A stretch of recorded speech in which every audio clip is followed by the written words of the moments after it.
मैं थोड़ा-सा अपने बारे में अगर आपको बता दूँ सभी को कि मेरी जर्नी कैसे शुरू हुई इस पास्ट लाइफ रिग्रेशन थेरेपिस्ट के अ, नाउ इस रोल में मैं कहूँगी अपने आप को, क्योंकि मैं मानती हूँ कि हम लोग सभी इस जीवन काल में अपने रोल्स निभा रहे हैं। हमारी लाइफ एक मूवी की तरह है, जिसमें हम एक्टर का रोल निभा रहे हैं और डायरेक्टर जो हैं वो हमारे परमपिता परमेश्वर, ईश्वर हैं। उससे भी पहले मैं सबसे पहले अपने सभी गुरुओं को याद कर कर उनका धन्यवाद दूंगी कि उन्होंने मुझे इस जीवन में मौका दिया कि मैं पास्ट लाइफ जैसी चीज को खुद समझ पाई। मेरे जीवन में मैंने जब पास्ट लाइफ लिया है तो कितने चेंजेस आए, और अब मैं जब लोगों को थेरेपी देती हूँ तो उनकी लाइफ में कितने चेंजेस आए हैं। मैं अपने समस्त गुरुओं को, सबसे पहले महाअवतार बाबा जी, परमहंस योगानंद जी, सत्य साईं बाबा और मेरे हेडक वाले बाबा, मेरे ये सभी मेरे गुरु लोग हैं। और ब्रह्म ऋषि पत्री जी को भी बहुत बहुत प्रणाम। और डॉक्टर न्यूटन कोंडाविटी, जिनसे मैंने बहुत कुछ सीखा है, वो भी पर ये पत्री जी भी उन्हीं के गुरु हैं। वो हमेशा डॉक्टर न्यूटन उन्हीं के बारे में कहते हैं। तो मैं बहुत बहुत तय मन से डॉक्टर न्यूटन को भी मतलब बहुत धन्यवाद करती हूँ। मेरे मास्टर हैं इस लाइफ में। उन्होंने मुझे बहुत कुछ सिखाया है, उनसे मैंने बहुत कुछ सीखा है। तो चलते हैं, छोटी सी मैं आपको अपने जीवन काल की बताती हूँ। मेरा जीवन एज ए लॉयर शुरू हुआ था। मैंने अपनी एजुकेशन जब खत्म किया उसके बाद मैं एक वकील बन गई, और सुप्रीम कोर्ट में मैंने 15 से 16 साल अपना वकालत प्रोफेशन को मैंने मतलब उस रोल में मैं थी उस समय। और उसी जर्नी में बीच में मतलब मैं मेडिटेटर तो पिछले 25 साल से ज्यादा में। I started meditating when I was just 20 years old. तो वो ये जर्नी मेरी कह सकते हैं कि मेरे घर परिवार के संस्कारों से शुरू हुई या जो भी है। तो कॉन्वर्सेशन को बहुत डिटेल में नहीं ले जाते हुए अपने चीजों पे हम फोकस रखेंगे कि मेरे को पास्ट लाइफ के बारे में बात करनी है, और छोटी सी अपनी बैकग्राउंड बता रही हूँ। तो एक वकील से मेरी जर्नी कैसे शुरू हुई, पास्ट लाइफ थेरेपिस्ट, और आज मैं एक हीलर हूँ। मैं रेकी ग्रैंड मास्टर हूँ। और जो भी अब मैं सर्विस कर रही हूँ, जिस रोल में मेरे को ईश्वर ने अभी डाला है, मैं उसके लिए बहुत ज्यादा मतलब आनंद में मैं कह सकती हूँ कि बेस्ट रोल मेरी लाइफ का अभी चल रहा है। सो वकालत के बीच में मुझे ये मेडिटेशन करते करते कुछ ऐसे कॉलिंग आती थी कि this is not meant for me, means this profession. तो मुझे हमेशा फ्यूचर में अपना वो प्रोफेशन नहीं दिखता था। जब मैं डीप मेडिटेशन में बैठती थी तो मुझे कभी भी वो मेरे फ्यूचर जर्नी में मुझे कभी वो दिखता नहीं था। और क्योंकि मैं बचपन से ही थोड़ी सी साइकिक हूँ, मेरी इंट्यूशन पावर काफी स्ट्रांग रही थी। I think I am blessed. वो एक नेचुरल चीज थी। बहुत छोटे होते भी मतलब मैं काफी चीजों को, अपनी सिक्स सेंस मेरी स्ट्रांग थी, मैं सेंस कर पाती थी। तो मुझे अपना फ्यूचर में कभी एज ए लॉयर कभी दिखता नहीं था। तो मुझे इस प्रश्न का उत्तर जानने के लिए मैंने परमाहंस, जो मेरे कह सकते हैं आप दीक्षा गुरु हैं, वहां से मैंने क्रिया दीक्षा ली। और उसके बाद मतलब मेरी सारी जर्नी जो थी, अपने आप मेरे सभी रास्ते खुलते गए। और जब मैंने अपने पास्ट लाइफ कराए हैं तो मेरी पास्ट लाइफ में मैं खुद एक बुद्धिस्ट मंक थी एक लाइफ में। और इसके अलावा भी बहुत सारे मैंने अपनी लाइफ के डिफरेंट रोल्स देखे। और मैं हर लाइफ में मोस्टली एक हीलर ही थी। और इसीलिए मेरे को समझ में आया कि मेरी कुछ चीजें पिछले जीवन में छूट गई थी, जो इनकम्प्लीट कह सकते हैं मेरी यात्रा थी। और उसके बाद मेरे को ईश्वर का ये क्लियर मैसेज था कि इस लाइफ में मुझे कंटिन्यू करना है। नहीं तो मेरे मास्टर्स ने मुझे ये भी बता दिया था, नहीं तो दोबारा से आपको एक नए जीवन में इसी रोल में आना पड़ेगा। तो मैंने उसी समय सोच लिया कि ठीक है, मेरे को अपनी यात्रा जो है इस समय वकालत वाले रोल को बंद करना है और अपने दूसरे रोल के लिए तैयार होना है। तो उससे पहले ही जब मेरे पास्ट लाइफ सेशन जब मैंने अपना करवाया था पास्ट लाइफ, तो बहुत ब्यूटीफुल जर्नी थी। मतलब मुझे इतने अच्छे एक्सपीरियंस जो मिले थे, उसके साथ साथ मुझे अपने टैलेंट्स भी मिल गए। मुझे सारी मतलब वो चीजें बहुत क्लियरली उसके बाद मेरे को दिखने लगी अपनी आम जिंदगी में।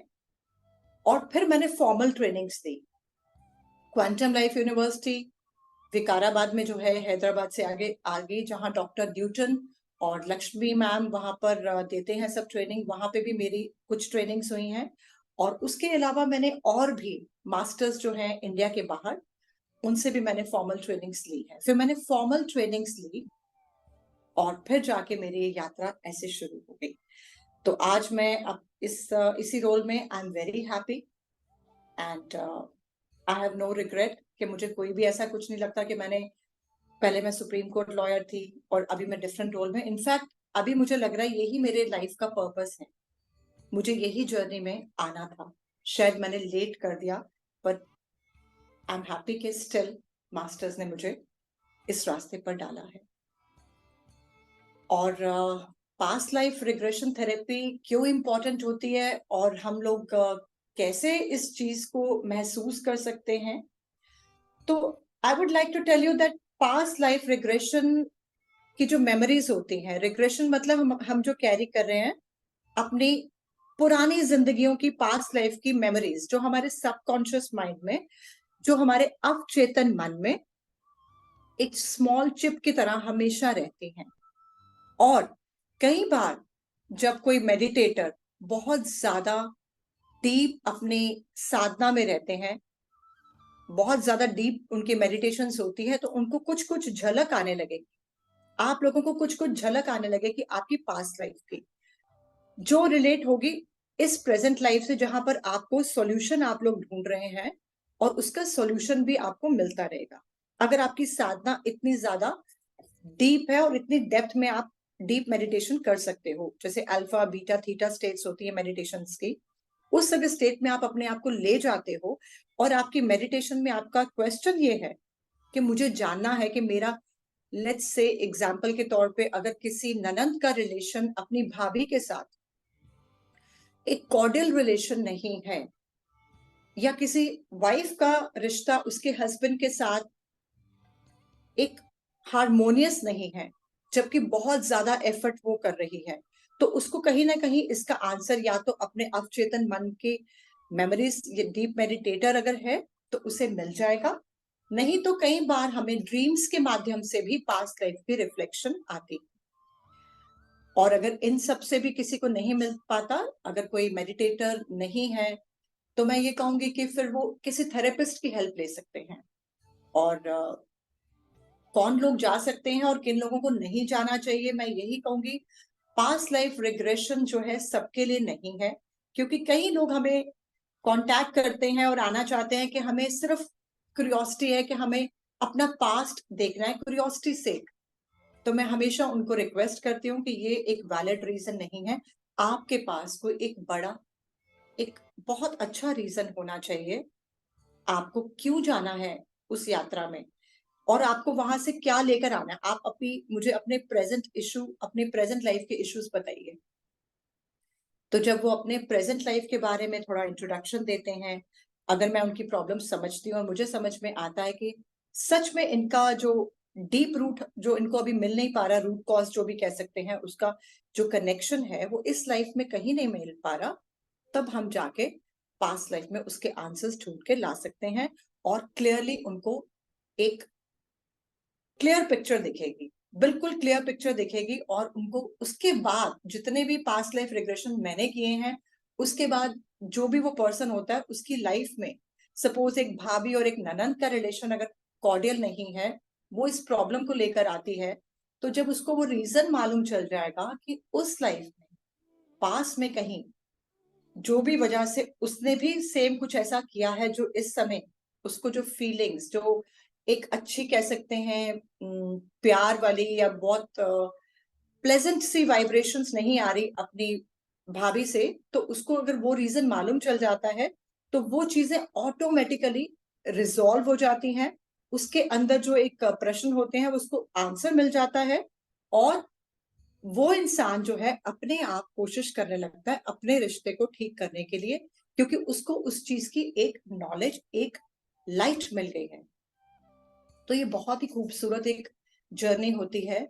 और कौन लोग नहीं कर, किनको नहीं करना चाहिए पास्ट लाइफ, जिन लोगों के पास सिर्फ सुपरफिशियल क्वेश्चंस हैं कि मैं सक्सेसफुल नहीं हूं इस लाइफ में, मॉनेटरी ब्लॉक्स हैं, या कुछ मतलब फेम क्यों नहीं मिल रहा, मैं इतनी ज्यादा कोशिश कर रहा हूँ, तो these are not the valid questions.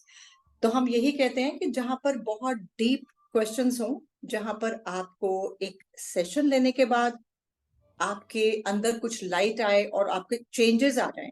क्योंकि रिग्रेशन थेरेपी, थेरेपी जब आप लेते हैं, एक थेरेपिस्ट का जो रोल आता है, जब आप अपनी पास्ट लाइफ देखते हैं, जो चीजें वहां पर उसने देखी, लेट्स से कि किसी केस में अगर कोई पर्सन अपनी पास्ट लाइफ में अपनी डार्क साइड देखकर आता है, इस लाइफ में वो बहुत अच्छा इंसान है, और जब वो पास्ट में अपने आप को देखता है, पास्ट में उसे मालूम चलता है वो तो एक जो इस लाइफ में इतना ज्यादा पॉजिटिव, इतना ज्यादा संत तरह की प्रवृत्ति का वो है, उस लाइफ में ऐसा बिल्कुल भी नहीं था। उसने लोगों के साथ बहुत ज्यादा धोखा किया है, बहुत ज्यादा तरीके से लोगों को हर्ट किया है। जब वो ऐसी चीज देखकर आता है, तो जो ये पर्सन है उसको एक्सेप्ट करने के लिए, एक्सेप्टेंस लाने के लिए थेरेपिस्ट का रोल होता है कि उसको हील करना है। जैसे कि एग्जाम्पल के तौर पे अगर कोई डॉक्टर है, आप किसी डॉक्टर के पास जाते हैं और आपको हाथ में कोई कट लगा है। अब वो जो कट लगा है, उसको जो स्टिच करने का रोल आता है, जो एक सर्जन होगा जो उसको स्टिच करेगा, डायग्नोज करना प्रॉब्लम को और देख पाना कि मेरे हाथ पे कट है, और उसके बाद उसको स्टिच लगाना। तो therapist is just like a surgeon. वो उसको स्टिच कर देगा, वो घाव को क्लोज कर देगा अपने तरीके से, अपने थेरेपी के द्वारा। इसलिए थेरेपिस्ट का रोल बहुत इंपॉर्टेंट हो जाता है जिस समय हम कोई ऐसी चीज देखकर आते हैं किसी जन्म में, जब हम अपने आप को उस चीज के लिए एक्सेप्ट नहीं कर पाते कि हम तो ऐसे हो नहीं सकते, हमने इतना खराब कैसे किया किसी के साथ। तो उस समय जो थेरेपिस्ट है वो उसे बहुत ज्यादा समझाएगा, ठीक है, जो भी है उसको अपनी थेरेपी के द्वारा जो भी उसने सीखा है, अपनी टेक्निक्स को अडॉप्ट कर कर उस समय एक सर्जन वाले रोल में आकर उसका वो क्लोज कर देगा, बिकॉज क्लोजर भी बहुत जरूरी होता है। और इस तरीके से हम लोग मतलब पास्ट लाइफ की जो रिग्रेशन जो है वो पास्ट लाइफ मेमोरीज है, पुरानी यादें। और उसी तरह से प्रोग्रेशन होता है जब हम फ्यूचर को देख पाते हैं, that is a different thing. So I think doctor Vijay का क्वेश्चन पास्ट लाइफ पे था।